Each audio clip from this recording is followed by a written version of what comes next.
Spider-Man, Brand New Day, wants you to believe Jean Grey is a sympathetic villain, someone pushed to the edge by grief, who Spider-Man ultimately talks down with empathy instead of violence. And on an emotional level, that scene works. But if you actually track what Jean Grey does throughout this movie, that ending doesn't hold up, because by the time Spider-Man tells her, "You're not a killer," she already is one.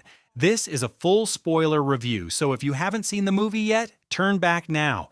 Let's start with who Jean actually is in this film. Sadie Sink plays Jean Grey, introduced as a mysterious villain who can possess people and jump from body to body, terrorizing Spider-Man and damage control throughout the movie. For most of the runtime, we don't know her motivation. It's eventually revealed that her sister Sarah was captured by damage control and killed during an experiment meant to steal her psychic abilities. Before dying, Sarah sent out one last psychic message, what looks like the word VMAX, which turns out to actually be an air vent. Its label torn so that only part of the word is visible. Jean spends the entire film trying to decode that message, and when she finally realizes what it means and what really happened to her sister, it triggers a massive surge in her powers. That backstory is genuinely well done. The problem is everything Jean does on the way to that reveal.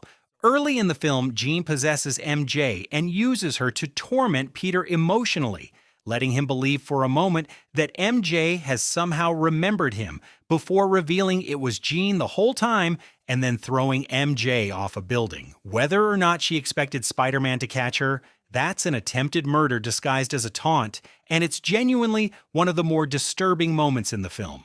Later, Jean also possesses a random man on the street and walks him directly into oncoming traffic, and he gets hit by a car. The film never follows up on that. There's no reaction shot, no indication of whether he lives, nothing. Spider-Man doesn't even look back. On top of that, Jean mentally seizes control of Bruce Banner and effectively unleashes an uncontrolled Hulk in the middle of a populated area, which is its own massive act of violence with a body count that's just never addressed. So by the time we reach the climax, where Jean is holding a piece of glass to Bill Stryker's throat, and Spider-Man tells her she's not a killer, that statement just isn't true within the world of the movie. She's already tried to kill MJ, she's already put a random bystander in a car's path, she's already unleashed the Hulk on a crowded area. The film wants this moment to be about Jean standing on the edge of finally crossing a line, but she's crossed it multiple times already. She just hasn't been caught in the act as cleanly. That undercuts the emotional weight of the resolution because the movie is asking us to believe in a redemption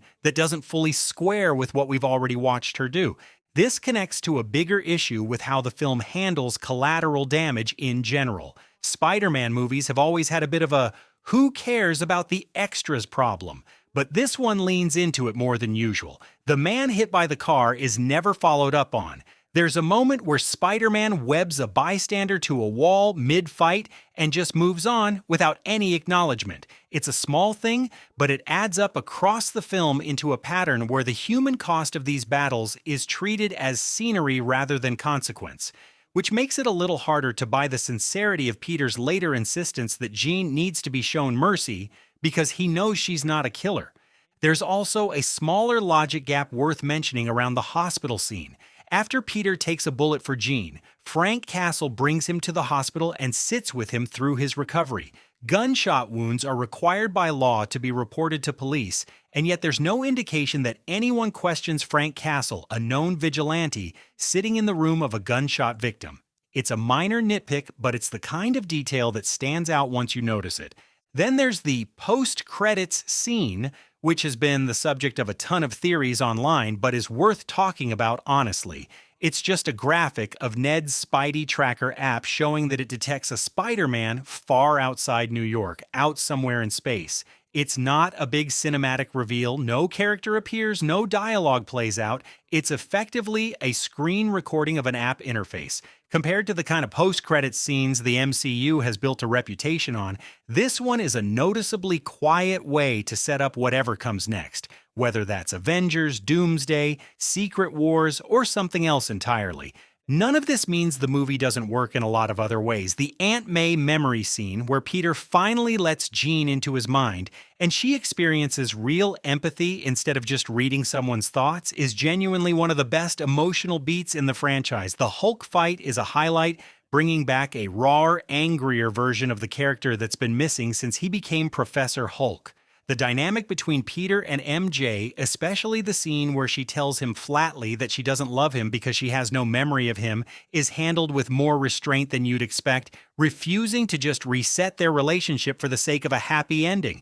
But when you put the full picture together, the film's central emotional argument that Jean deserves mercy because she hasn't actually crossed the line into being a killer just doesn't line up with what we've watched her do for the previous 2 hours. It's a good character with a script that doesn't quite track her actions all the way through to the moment it wants to land on.